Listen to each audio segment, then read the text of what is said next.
Tolkien a introduit la Terre du Milieu avec le Hobbit, mettant en vedette le peuple de semi-hommes et leur penchant pour la nourriture. Allons, c'est l'heure de l'histoire, mon poulet au miel. On ouvre les petits volets. Cœur vaillant, œil sur la balle, on ne peut pas perdre.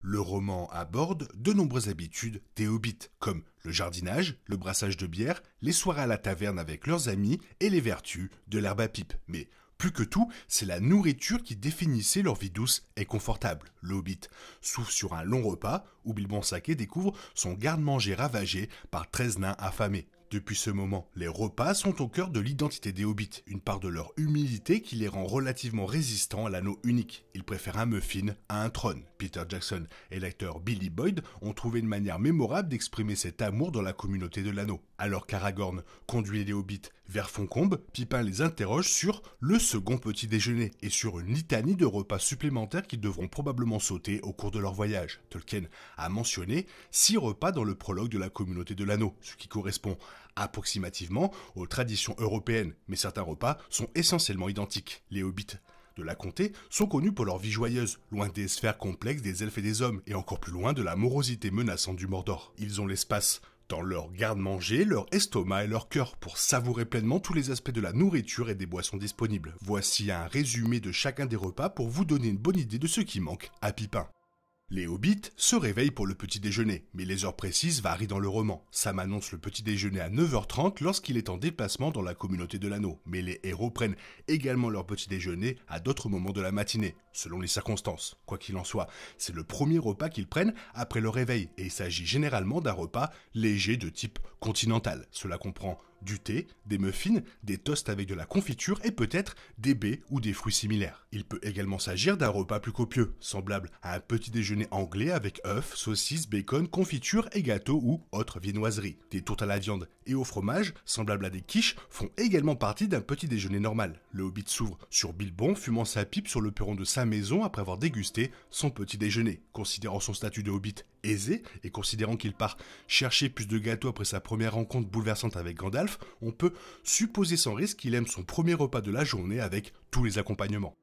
Tolkien mentionne un second petit déjeuner dans le Hobbit. Bilbon s'installe au sien au moment même où Gandalf semble lui annoncer que les nains sont déjà partis pour la montagne solitaire. Plaisanterie, soulignant que les hobbits en général, et Bilbon en particulier, aiment manger, met en valeur le confort de vie qu'il abandonne pour partir à l'aventure avec les nains. Elle inspire également la réplique de Pipin sur le second petit déjeuner dans la communauté de l'anneau, qui ne reprend pas depuis le texte de Tolkien. Et même si cela semble être une fiction, le deuxième petit déjeuner est en réalité un repas traditionnel en Pologne, en Allemagne et dans d'autres régions d'Europe centrale. Il est généralement plus léger que le premier, davantage destiné à une collation de milieu de matinée qu'à un repas formel, même si les deux peuvent intervenir selon les circonstances. Traditionnellement, il est centré autour du café, idéal pour se remonter le moral après quelques heures de travail. Le repas comprenait soit un plat de viande, comme des saucisses, soit des viennoiseries et des muffins, dont les hobbits sont friands, mais ils pouvaient aussi se laisser tenter par des 4 quarts au carvi.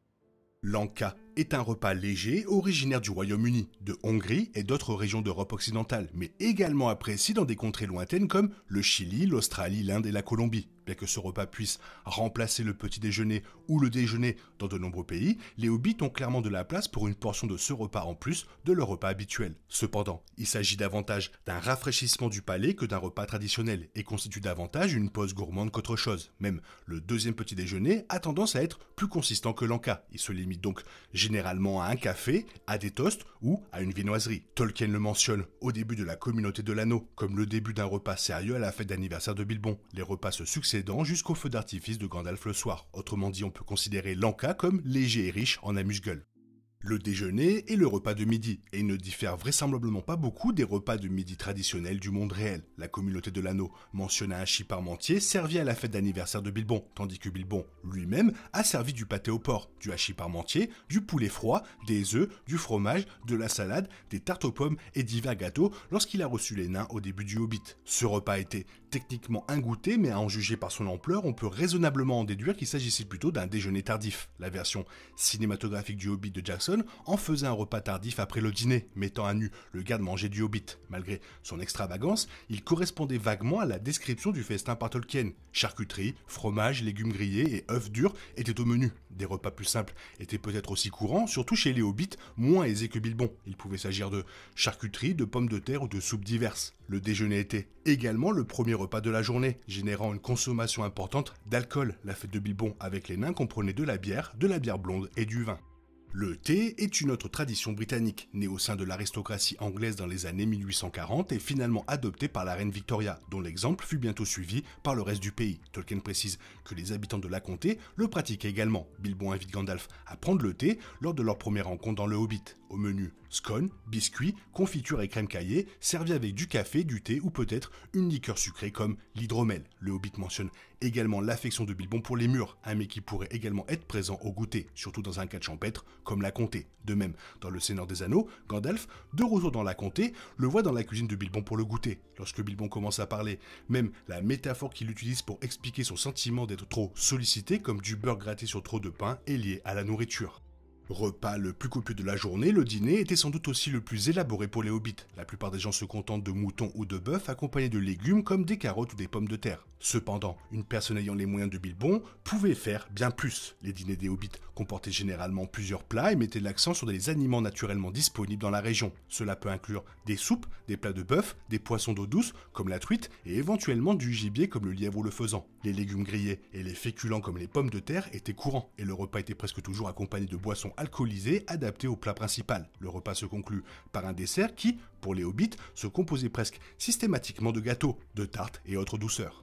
Techniquement, le dîner et le souper sont le même repas, avec peu de différence. Les hobbits, en revanche, ne semblent pas pouvoir passer plus de 2 ou 3 heures sans s'arrêter pour manger, ce qui signifie qu'un dernier repas avant le coucher était probable. Tolkien y fait allusion, et Jackson l'ajoute à la fin du discours de Pipin sur le second petit déjeuner, pour souligner la fréquence à laquelle il mange. En tant que dernier repas de la journée, il s'agirait probablement d'un plat long à digérer, comme des tourtes à la viande, des œufs durs ou d'autres pâtisseries chères aux hobbits. Il y aurait probablement de la boisson pendant le souper, mais certainement pas de café à cette heure tardive. Il est intéressant de noter que les hobbits semblent souvent consommer plusieurs versions du même plat au cours de la journée. Par exemple, ils pouvaient manger tout leur repas habituel en plus d'un deuxième déjeuner ou dîner, voire plus.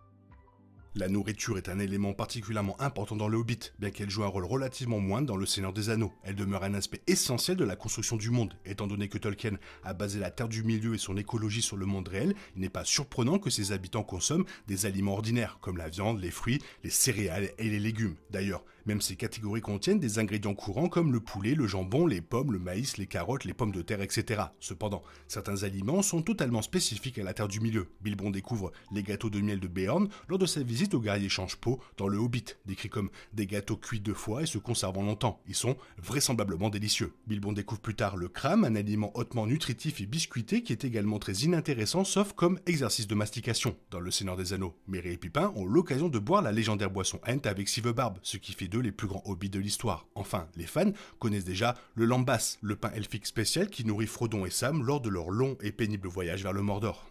La race des hobbits était autrefois divisée en 3 catégories, les pâles, les forteaux et les pieds velus. Gollum était le forteau le plus emblématique du Seigneur des Anneaux, tandis que les pâles étaient connus pour leur grande taille et leur courage. Au fil du temps, ces 3 races se sont fusionnées donnant naissance à la population hobbit de la comté. Cependant, la race hobbit n'apparaît pas dans la série Les Anneaux de pouvoir d'Amazon. Ainsi, les fans rencontrent une tribu de pieds velus dans les saisons 1 et 2, Nori et Poppy devenant rapidement les piliers de la série. La série laisse entendre que la relation étroite de Gandalf avec les hobbits a commencé avec cette race précurseur. La série dépeint les pieds velus comme une race de hobbits beaucoup plus stricte, accordant une importance capitale à leurs déplacements nomades. Cependant, comme ils ne restaient jamais longtemps au même endroit, le régime alimentaire des pieds velus reposait presque exclusivement sur la cueillette. Ils consommaient principalement des champignons, des fruits, des baies et occasionnellement des récoltes. En fin de compte, la cuisine des pieds velus se limitait aux aliments disponibles dans une région donnée. On parle également d'un bosquet, un ensemble de vergers autosuffisants sur lequel la tribu comptait pour sa subsistance. Il faudra donc des milliers d'années et une colonie permanente avant que les pieds velus ne deviennent les hobbits du 3e âge centrés sur la nourriture.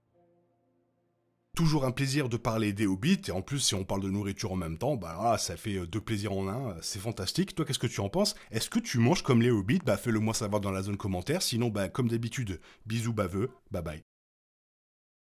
Il est impossible de compter sur les autres de nos jours, on est obligé de tout faire soi-même. Je me trompe? Rien de grave, j'avais tout prévu. Où va le monde, je vous le demande.